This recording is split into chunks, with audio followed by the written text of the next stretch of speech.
yesterday I finished translating the poem known as Psalm 1. So this is part of Not a Bible translation, which you may have heard me talking about if you have listened to a few recent episodes of this podcast. So in this episode, I'm going to talk to you about this translation of Psalm 1, why I made it, what's different about it, and it's kind of setting the stage for the upcoming episodes. We'll go through Psalm 1 in more detail. We'll talk about it line by line, and I'll explain why I translated it in the way that I did. And also, we'll talk about the meaning of the psalm and the lessons that it has, because this is a psalm that is rich in moral content. And so, for anyone who's really interested in meaningful contemplation and who values moral insight, this is a poem worth your time, for sure. Now, poetry in general is the sort of thing that is meant to be pondered. It's not the sort of language that you can kind of just do a real casual surface reading of and have guaranteed that you have really gotten all the richness and all the value that is to be gained from it. And with Psalm 1, there's actually extra reason beyond the fact that it's poetry to give it a bit more time and attention and careful consideration. And that is, this is an ancient writing written in a language that nobody speaks anymore. And so what that does is it gives an extra layer of consideration that we have to give when we're reading a psalm like this or any ancient Hebrew writing in translation that we might not have to give if we were reading something that is written in the language in which we're reading it. Or if we happened to speak ancient Hebrew, then we wouldn't have to consider a translation. So one of the things that we really need to keep in mind that's very helpful to be aware of while we are reading a translation of an ancient text like this is that the words that we are reading are not the words that the author chose. Now, that on one hand sounds like, oh man, so what really do we have if we don't have the words that the author chose? Well, we might have a decent approximation of it, but the fact that we don't have the words that the author chose in front of us when we're reading a translation does let us know that we can't just totally take for granted that the nuances of what we are reading in translation precisely match the nuances that are to be found in the original, in its original language. So we just have to be thoughtful about that and try to understand what the author meant. And the way we do that is going to require being careful about how we read a translation and also trying to find a translation that communicates the original most effectively. And being aware of how a translation was produced can help you as a reader or listener to know how to understand it. So that's why, rather than just producing this translation of Psalm 1, I'm also going to be talking about it and explaining how it was translated. And I'll do that in very broad strokes here without getting into specific details in this episode regarding translation choices for particular words. But it's important to know the broad strokes, and then in future episodes, we'll get into the details. But before getting into explaining this particular translation, I want to comment on English Bible translations more broadly and why it is that a new translation is needed.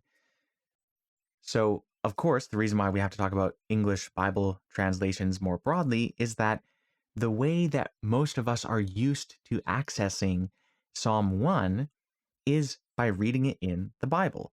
But it's important to remember that this psalm originally was not part of a collection called the Bible, nor was it even part of a psalm book originally. When it was composed, it was its own individual composition by a particular author at a particular time. So The reason why my translation is called not a Bible translation is because all the texts that I will be translating as part of not a Bible translation are being placed as an individual writing on its own. And some of the writings will be texts that happened to be later included in biblical canons, and other writings will be texts that were not included in biblical canons. So we'll talk about that more as we go. But basically, most of us have been exposed to Psalm 1 through reading Bible translations in English. It's really important to be aware of the fact that the vast majority of English Bible translations are actually revisions of previous translation work. And actually, I've included a link in the description to a chart that shows a family tree of English Bible translations. So, for example, take the New Revised Standard Version. It is a revision of the Revised Standard Version, which itself is a revision of the American Standard Version, which is a revision of the English Revised Version, which is a revision of the King James Version. So this is kind of how it goes. Like, pick any translation. There's the World English Bible, the English Standard Version, the New Living Bible, the NIV, the New Jerusalem Bible. There's just a ton of translations out there, translations that are the most popular translations out there. And by and large, they are revisions of something that is a revision of the King James. And then the King James Version is actually largely dependent on the translation of William Tyndale from about 100 years earlier. So what this means is that we have a very strong and well-established tradition of English Bible translation spanning the past 500 years. And this isn't to say that no one has tried fresh attempts at translating without just revising it on previous work, but it's been somewhat rare. Like, the vast majority of Bible translations out there are just revisions of previous translation work. And even those that are not explicitly revisions actually maintain a lot of the readings that are found in other translations. And there are many reasons for this, and it's kind of too complicated to get into here. But if you want to understand the reasons why so many translations maintain similarity, there's actually a podcast called Working for the Word that is produced by a guy named Andrew Case. And he is a translation consultant, and a lot of his podcast deals with the world of Bible translation.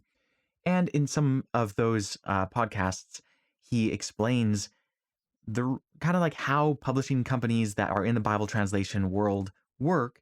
And, just the fact of the matter is that there's just a lot of incentives for keeping translations very similar, because if someone grows up hearing the Bible a certain way, reading the Bible with certain words, certain phrases, people don't really like that changed too much. So for example, the word translated angel. Well, angel actually isn't a great translation. In fact, it's not a translation at all. It is a transliteration, which is, instead of communicating the meaning of a word in another language, you communicate the sounds of a word in another language. So angel is from angelos, and that's a Greek word that means something like messenger. But the Hebrew word that is often rendered angel doesn't mean what we usually think of as angel, nor does it really mean messenger. It would be actually more accurately translated employee. But that's another conversation for another time. But you can see how people might not want to change what they're used to. If they're used to reading angel, and then a new Bible translation comes along and says employee, people might be like, well, no, I'm used to reading angel. I want to keep the word angel. So people don't tend to, in fact, I don't think anyone has produced any translation where it uses the word employee. And there are reasons for that. One of which is that the word employee only entered the English language in about 1850. And the fact is that by that time, the English Bible translation tradition was already well enough established that people might not want to make a change like that to introduce a new word when they're used to a different word. So there are lots of incentives for keeping translations pretty much the same. Most translations are based on previous translations, but even those that aren't end up following them or being influenced by them to maintain their readings to a large degree. So, what are the implications of this, and how does it relate to the translation that I just made? Well, one implication is that when you read a Bible translation, it's important to know that the reason why the words are what they are might not be because it is the best choice of English words to accurately reflect the original. It might be that it's just because that particular choice of words or words that are relatively similar to that are within the parameters of the already established tradition of English Bible translation. So that's really important to know. But I'm sure that there's plenty of people out there, and I'm assuming that you listening to this are probably among them. There are many people out there who actually would like to have a translation that is really attempting to give the most accurate reflection of the original possible. But the thing is, in order to do that, one has to be willing to depart from the way that things are standardly translated. It's not like it would be necessary to go into it trying to do something different. Your goal would just have to be as accurate as possible, but you have to be willing to depart from the standard ways of translating if that is what the evidence leads to. And then the other thing is you have to start with not just revising, because that can even unconsciously or subconsciously bias you to follow the wording in front of you because you didn't happen to think to question it in that instance. So it's better to start with a fresh slate, and then you can really just like try to understand what the Hebrew says, and then try to find the best ways of reflecting that within the English language. So that's what I've been doing with Not a Bible translation. It's not a revision of previous work, nor is it strongly influenced by other translations. Now, of course, there will inevitably be some degree of influence, even just by virtue of the fact that English Bible translations have greatly impacted the English language itself. So there is no English language that has been not influenced by English Bible translations, and therefore there will be some degree of influence. But it's not that all the influence is bad. It's just you want to make sure to control that influence so that it doesn't end up resulting in a translation that is less accurate than it could be just because you're following the already established tradition of translation. So again, with Not a Bible translation, it's not a revision of any previous work or of a combination of previous work. It's taking a fresh slate and starting with the Hebrew text. And really, what I'm doing is, like, I'll explain a little bit of my process, even though it would require a far fuller explanation than I can go into right now to give the whole thing and all the translation principles by which I'm operating and all of that. But for now, at least, it's important for you to know that the way I'm going about it is I'm making sure to first study the passage in Hebrew and understand what it's saying, even without respect to how one would communicate that in English.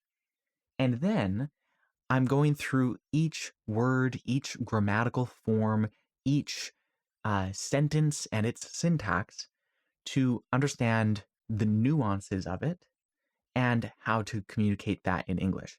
And to unpack that a little bit more, the actual steps that I'm taking with that are, for example, so I would start with the beginning of the psalm, which in Hebrew is the first word is ashrei. So I have to look at that word and study it thoroughly to understand its nuances. So I went through all the occurrences of that word in ancient Hebrew literature that are available to me and tried to understand what are the nuances of this term and why might an ancient author have chosen it over available alternatives. And then I have to try to understand what English word most closely matches the Hebrew word when considering the range of meanings that both words have. So here, the word that I believe is the closest, at least the closest that I could find to ashrei, is cheers. So it's cheers for the man. And, we'll go through the whole psalm later, but that's just an example of, okay, well, you have to consider each word very carefully. And this is different than the procedure that's often done. Sometimes, like if you're revising a previous translation, you'll just go with the wording they have unless you think there's a need to change it. But you can see how, well, you might just say blessed. Blessed is the man, blah, blah, blah, blah, blah. Or happy is the man, blah, blah, blah, blah, blah. Because those are the two most common English translations. But don't you think it might be worth it to really just start with a blank slate and say, if I'm considering all the possible English options, what word most accurately captures or reflects the meaning of the Hebrew original? So that's what I did with each of these words. And so this took a long time and a lot of effort of taking each Hebrew word, and not just the words, but the grammatical forms and also the syntax of the sentences, and having to really investigate thoroughly in other Hebrew texts where these words, grammatical forms, and arrangements of sentences occur to understand what the nuances are, and then to convey that in English. And so, really, like what an English translation is basically a reflection of something else. You can't perfectly reproduce it, but you can create a reflection or an image, something that is similar to it, parallel to it. And there's real value in starting from scratch and trying to find what best reflects the original. All right, there's one other thing I want to say before reading the psalm, and that is that the English into which I am translating the Hebrew is not standardized English.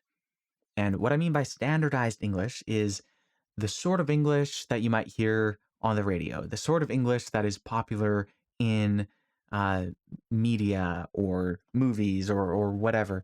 And this, it's even hard to convey it exactly because kind of depends on the radio, it depends on the movie. But there's like a common acceptable way of speaking English that has become standard. But in reality, that is not the only English that exists. In fact, it's not even necessarily the most dominant English that exists in terms of the number of people speaking it. Um, there's a huge variety of ways in which English is spoken. And I know typically we think of English as this one monolithic thing, but actually, English is a huge variety of things that overlap so we can kind of tie them together. Um, but nobody speaks all of English. Canadian English is slightly different from North Midwestern American English, although it's not all that different. But there are varieties of Southern English. There's New York English and Boston English. There's California English. And these ways of speaking English are all slightly different from each other. There are different Englishes. You might speak a sort of English that doesn't have y'all, or you might speak a sort of English that does have y'all. But the fact of the matter is, these are both types of English, and one is not inherently more English than another. And then when we go to a global scale, I mean, British English is different from American Englishes. There's Australian English, New Zealand English, oh, even within Canada, by the way, like Newfoundland English is quite different from English spoken in British Columbia, for example. And then, of course, there are plenty of countries in Africa who have English as their national language, and there are tons of speakers of English in these various countries who speak English in a way that is different from how it's spoken in Australia or England or Canada or elsewhere. India has a huge English speaking population, and the variety of English spoken in India is, again, its own variety. It's different from the others. None of these are more English than another. None of them are inferior or superior to the others, just from a straightforward linguistic point of view. So it's very, very common when translating the Bible into English to choose standardized English as the language into which we are translating it. And the reason for doing that is often because it seems professional to people, and other varieties of English are kind of looked down upon as compared to standardized English. And so it's really privileged, it's preferred, and frankly, there are often biases against other types of English, as though they are inferior. And translators often have the goal of making the Bible talk how people talk. But what this ends up doing is when you try to make it talk how people talk, you have to privilege some people over others. And historically, those who speak standardized English have been privileged over those who speak Australian English, Indian English, African American vernacular English, and a whole variety of other Englishes. So my goal with translating not a Bible translation is not to translate it into standardized English. My goal isn't to translate it into an English that a particular English speaker or group of English speakers speaks, because in doing so, you inevitably have to favor one type of English, and the rest of the Englishes kind of get left by the wayside. So what that leaves you with is people who speak standardized English have the Bible speaking how they speak, but people who speak all the other varieties of English have the Bible speak how other English speakers speak. And those other English speakers happen to be those who tend to be privileged in society in pretty much every other way. So that's not a really good situation. So I think a way to remedy that is to not try to make the Bible speak how any particular person or group of persons today speaks. The goal is to make it speak in a way that we can understand, even if it's not how we ourselves speak. I mean, I'm sure that you've seen movies or shows or listened to radio programs where you're hearing people from other regions, perhaps, or other social or ethnic groups who speak English in a way that's different from you, but you can still understand it. So that's the goal. That's my goal when it comes to translating something like Psalm 1. I want to put it into a type of English that can be understood, even if it's not the type of English that a group of people or an individual person might speak. So one of the advantages of this, other than kind of socially equalizing various types of English speakers, is that it actually gives me, as a translator, more options of what I might choose to convey the Hebrew. Because if I'm limiting myself to standardized English, I won't have y'all, for example. Whereas Hebrew actually does have a separate form for a second person plural pronoun. So it has what is equivalent to y'all. So in that case, y'all actually communicates the Hebrew more clearly than just saying you. So if I come across an instance where there is a Hebrew expression or word or grammatical form that is better reflected with a certain word or expression or grammatical form in a type of English that happens to not be standard, that's not going to stop me from choosing it because it's still the more accurate form. So, yeah, I have kind of like a broader range of English resources that I can draw from in order to get a better reflection in English of the original Hebrew poem.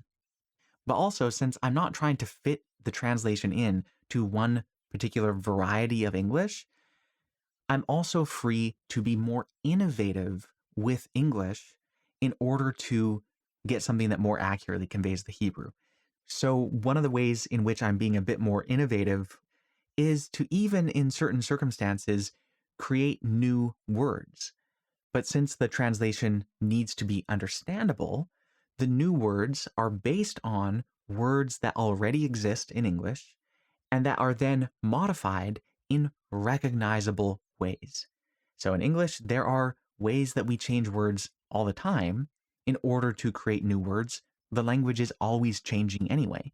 So, for example, when we add the ending eyes to a word, it can turn it into a verb. So if you have the word brilliant, and it's like, what about a verb that means to make something brilliant? Well, brilliantize, to brilliantize something. Well, that's a new word, but you can totally understand it because it's based on a word that you already know and modified using a means that you are already familiar with.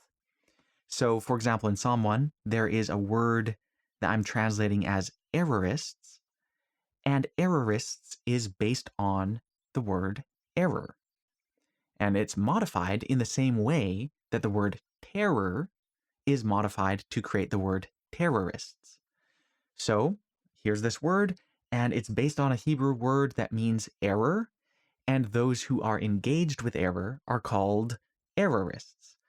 So you can see how you'll end up with something that might sound different from what you're used to, and yet it's understandable, and it is a type of English that is really custom made to convey Hebrew. With all that said, I think it's time now for me to read the poem. Again, it'll sound a little bit different. It might not talk how you talk, but there are reasons for it being worded in the way that it is that more accurately convey the original Hebrew poem than what we are typically used to. And again, in future episodes, we'll talk about this in a lot more detail. So here it is. Cheers for the man who not gone in the counsel of wrongdoers, and in the way of errorists not stayed, and in the residence of talkers not resided, but only in the direction of he who does his thing his delight, and in his direction he patters by day and night. And he does his thing as a tree transplanted upon streams of waters, who puts forth his fruit in his time, and his upgrowth doesn't wither, and all that he works he advances. Surely not the wrongdoers, but only as the chaff that a gust wafts away. On this, surely, wrongdoers can't stand up in the adjudication, or errorists in the conjunct of right doers, as he who does his thing a knower of the way of right doers, while the way of wrongdoers shall vanish.